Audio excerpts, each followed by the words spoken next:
오늘 하나님의 말씀 창세기 27장 1절로 4절입니다. 제가 읽습니다. 이삭이 나이가 많아 눈이 어두워 잘 보지 못하더니 맏아들 에서를 불러 이르되 내 아들아 하매 그가 이르되 내가 여기 있나이다 하니 이삭이 이르되 내가 이제 늙어 어느 날 죽을는지 알지 못하니 그런즉 너의 기구 곧 화살통과 활을 가지고 들에 가서 나를 위하여 사냥하여 내가 즐기는 별미를 만들어 내게로 가져와서 먹게 하여 내가 죽기 전에 내 마음껏 너에게 축복하게 하라. 아멘. 하나님께서 이삭과 리브가에게 하나님의 선하신 뜻이 무엇인지를 분명하게 알려주셨습니다.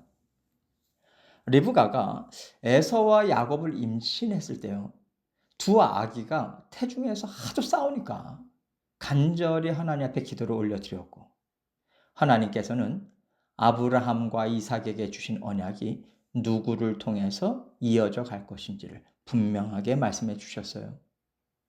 이 얘기는 이것이 하나님의 뜻이니까 너희는 어떤 상황에서도 흔들리지 말고 하나님의 뜻을 붙잡고 가정을 이루어 가라.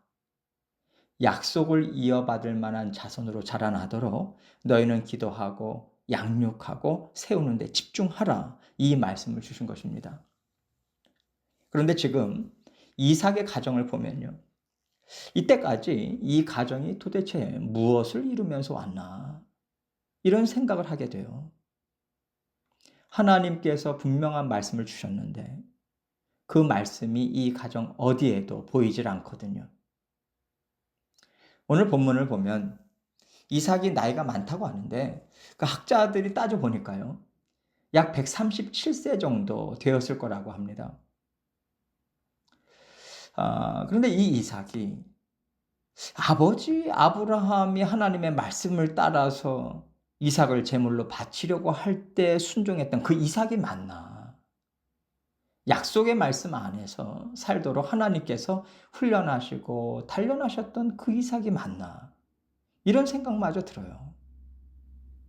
그래서 우리가 오늘 말씀을 통해서 믿음은 날마다 단련하고 고치고 새롭게 하는 일을 하지 않으면 어느덧 세월에 다 쓸려가 버리고 하나도 남지 않을 수 있다는 것을 봤으면 좋겠습니다.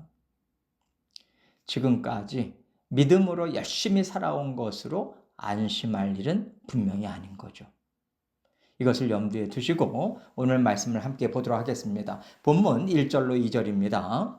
이삭이 나이가 많아 눈이 어두워 잘 보지 못하더니 맏아들 에서를 불러 이르되 내 아들아 하매 그가 이르되 내가 여기 있나이다 하니 이삭이 이르되 내가 이제 늙어 어느 날 죽을는지 알지 못하니. 이삭이 나이가 많아서 살 날이 얼마 안 남은 것 같다고 지금 말하고 있지만 사실은 이때부터 약 40년 이상을 더 살아요. 아마도 이삭이 눈도 어두워졌고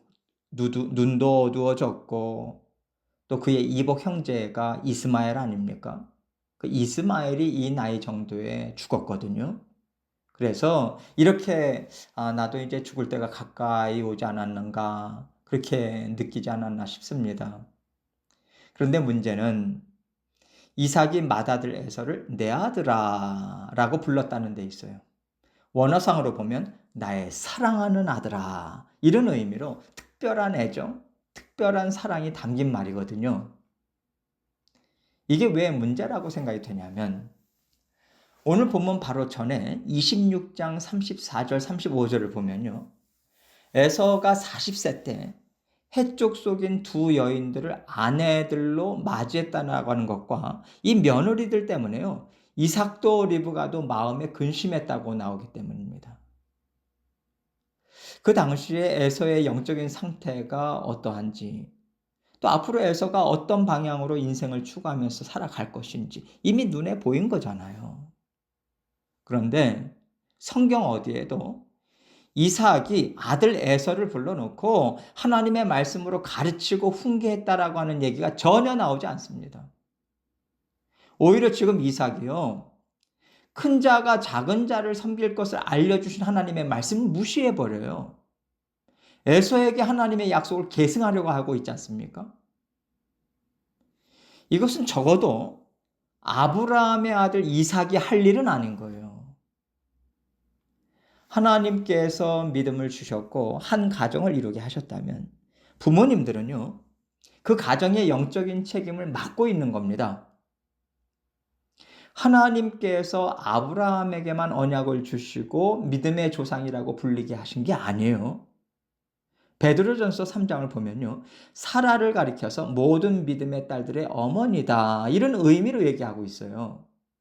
사라 역시 믿음의 조상이라는 겁니다.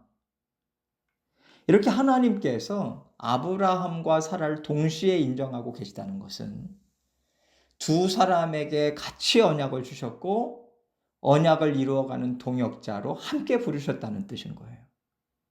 그렇다면 이 모습이 리브가에게도 나타나야 되는 건데, 나중에 리브가를 보세요. 야곱과 함께 남편 이삭을 속이지 않습니까? 이삭과 리브가는 전혀 하나님의 말씀에 집중하지도 않고 있고요, 영적인 일에 관심이 없습니다. 아브라함 때로부터 한 세대밖에 지나지 않았어요. 그런데 벌써 이런 일이 생기고 있다라고 하는 것은 그만큼 우리 안에 육신의 정욕이 강하다는 거예요. 우리가 이삭을 보면서 나도 그런 사람이다, 우리 자신을 인정해야 이 말씀을 통해서 하나님께서 주시는 음성을 받아들일 수 있는 것이지, 그렇지 않고요, 나는 다르다, 우리가 그렇게 생각하거나 말을 한다면 우리는 말씀을 다 땅에 쏟아 버리는 것밖에는 안 되는 거죠.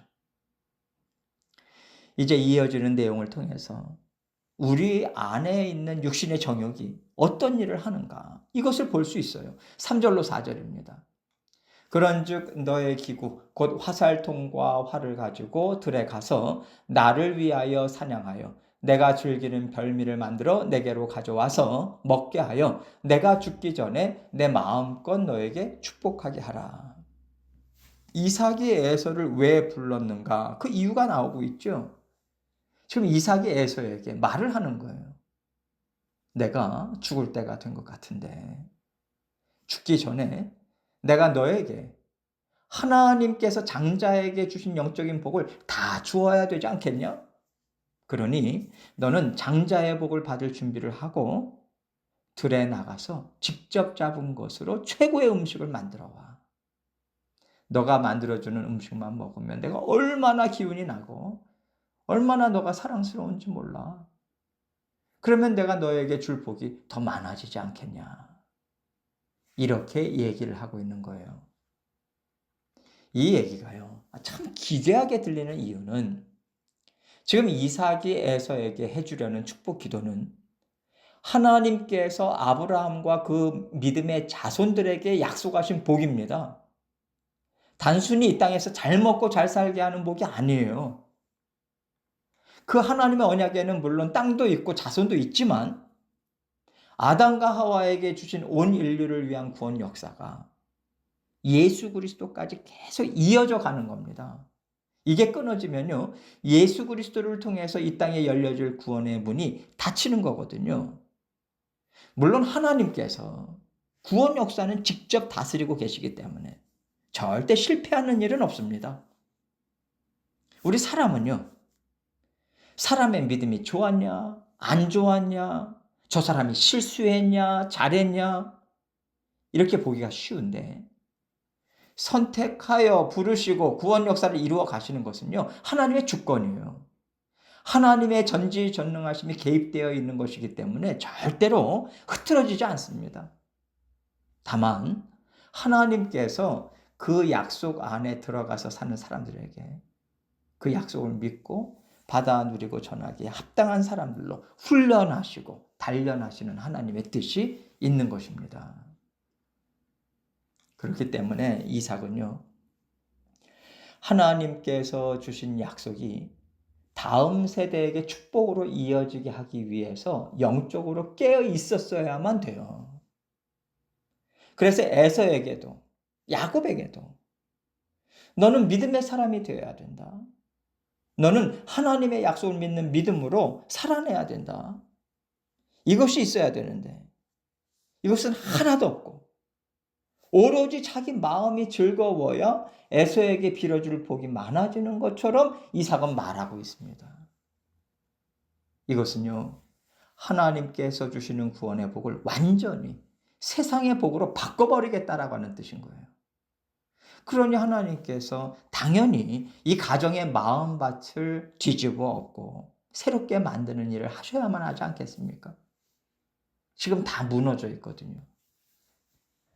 언약 백성으로서의 삶은 세상에 다 뺏겨버리고 하나님의 약속의 말씀을 세상의 복으로 바꿔버렸습니다.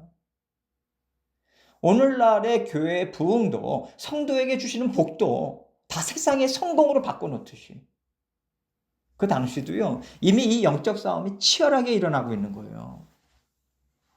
그래서 우리가 이 말씀을 통해서 믿음의 본질을 고수하는 일이 얼마나 중요한 일이고 얼마나 힘든 일인지를 다시 한번 마음에 되새겨야 합니다. 좋은 게 좋은 거지. 그 정도면 괜찮아. 이렇게 느슨한 마음으로는요, 믿음이 변질되지 않도록 지키는 일은 불가능해요. 애쓰고 최선을 다해야지만 언약 백성으로서의 삶을 살아갈 수 있는 겁니다. 그렇지 않으면요, 하나님이 우리에게 주신 약속을 세상의 성공으로 변질시키는 자리에 우리도 알지 못하는 사이에 어느덧 가 있게 돼요.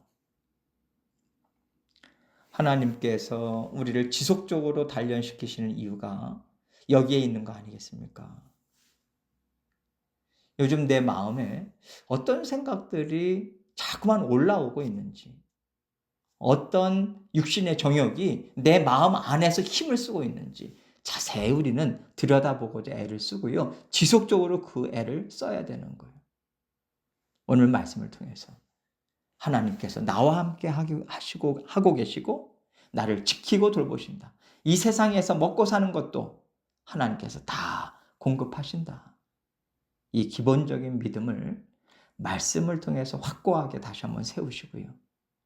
마음을 다스리는 시간을 충성되게 가지시고 순종의 길로 따라가시는 저와 여러분이 되시기를 주님의 이름으로 축원합니다.